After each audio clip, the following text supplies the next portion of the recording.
We're going to look at rookies at some point this offseason, which is one of my favorite things to do when you go position by position. Yeah. You look at tape. You sequester yourself from your family for, I don't know, probably a month to 2 months. Look at game film from all these college players for that long and form your opinions. But let's look back here. Some rookie victory laps. Okay. Osama Bin Laden says, which one of these rookie quarterbacks will take the biggest jump next year? And he goes, by the way, it's Justin Fields. Simms will definitely say Wilson, though. No, Fields is definitely one of the guys I look at for sure there. I am going to go with Wilson. I mean, yes, I am. Fields, the year he played this year already it exceeded my expectations for sure. It definitely did. Again, he controlled the ball better than I gave him credit for. Even when he tried to throw with power, which was what concerned with me at Ohio State, when he went through the ball with power, the ball could fly anywhere. The way he handles himself, the athleticism, all of it was really good. I know I'm the Zach Wilson guy, but I think I'm capable, and I've shown enough through my history that, like, if I really didn't feel like it was him, all right, then I wouldn't say it. I like being right more than I do stubborn. And the Zach Wilson thing, to me, again, just like I tell a million people up here all the time because we have Jets fans everywhere, Zach Wilson, the last 4 or 5 weeks of the year, was the best rookie quarterback out there. He was the best one.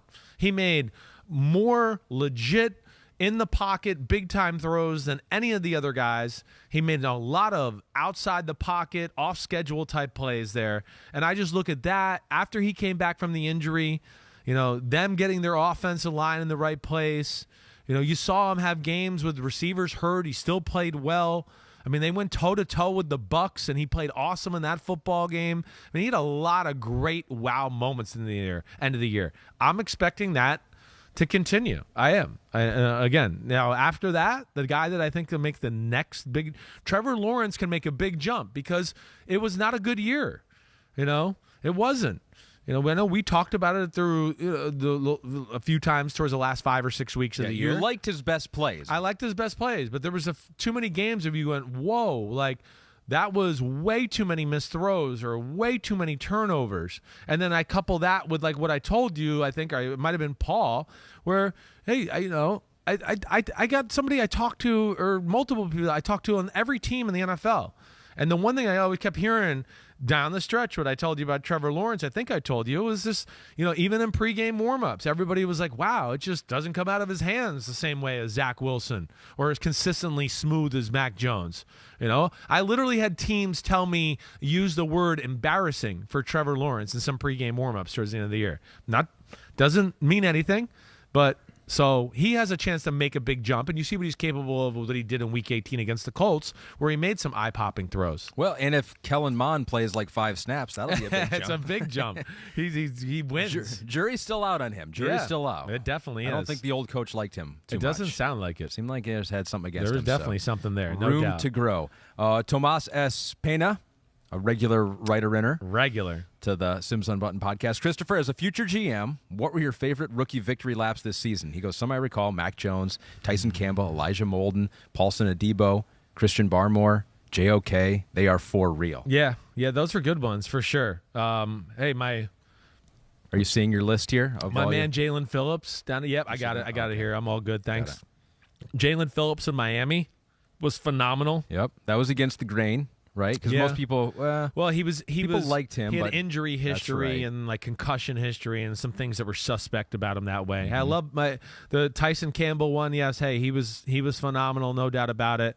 I was wrong about the other corner up in Green Bay, Stokes. He was really good. I should have made him higher in my rankings. But overall, when I look at it, for the most part, position wise. I'm happy with everything except for running back and where I messed up with like Javion Hawkins from Louisville. Yeah. Well, there was more information on him that you didn't know, I guess. There was a little of that. I think he's another one where I think if I got to see the person, I would have changed me too for how small it sounds like he was. So that's where I'm a little hamstrung at times with that. Michael Carter was good, though. You were higher on him the most. It was awesome, and especially towards the end of the year. He had some big-time flash moments.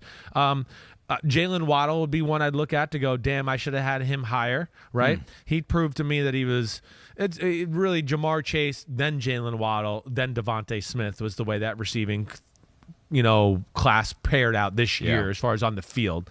But yeah, everything else I'm pretty happy with. I like the Wusu coming off the edge. My man Jason Oweh. Yeah, which was crazy. I mean, you were he like... had no sacks at Penn State. Remember, everybody was like, how he never had a sack at Penn State. It was like, I don't know. He's kicking the shit out of everybody. I see him. College football, it's hard to get sacks. Every pass is an RPO or a screen. Nobody holds the ball and has a drop back pass game. So that's where that's a little misleading, but I was happy. You've got some victory laps to take, and we'll get through all of those when you do the position group. It's always a good part of the beginning of the podcast is when you look back on it and see how you did the previous year, because I think you had some real hits. Hi, I'm Mike Tirico, and thanks for watching. Make sure to hit subscribe for the latest news and highlights from NBC Sports.